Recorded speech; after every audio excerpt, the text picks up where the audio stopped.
कोकणासह राज्यभरामध्ये मुसळधार पाऊस होतोय, मात्र लातूर जिल्ह्यातील शेतकऱ्यांना आता अजूनही पावसाची प्रतीक्षा आहे।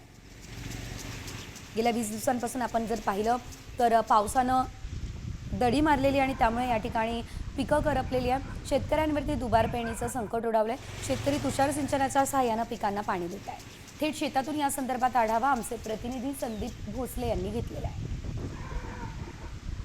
लातूर जिल्ह्यात मागच्या 15 दिवसापासून पावसाने अक्षरशः पाठ फिरवल्या, त्यामुळे कवळी पिकं जी आहेत ती आता माना टाकायला सुरुवात झाली आहे। मी सध्या लातूर जिल्ह्यातल्या शिवनी बुद्रुक या ठिकाणच्या शिवारामध्ये आहे।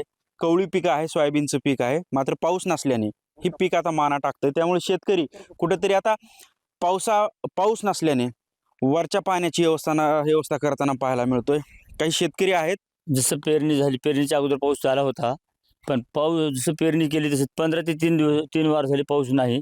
पाऊस पडत नाही, आभाळ येते पण पाऊस पडत नसल्यामुळे सध्या इकडून तिकडून पाण्याची व्यवस्था करून पाणी देण्याची सोय करत आहोत।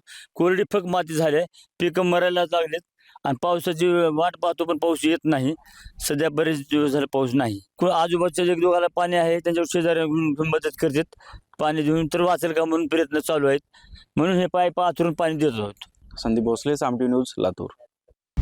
आता isakal.com आहे देशातील नंबर 1 ची मराठी न्यूज वेबसाईट। प्रत्येक अपडेटसाठी isakal.com ला नक्की भेट द्या।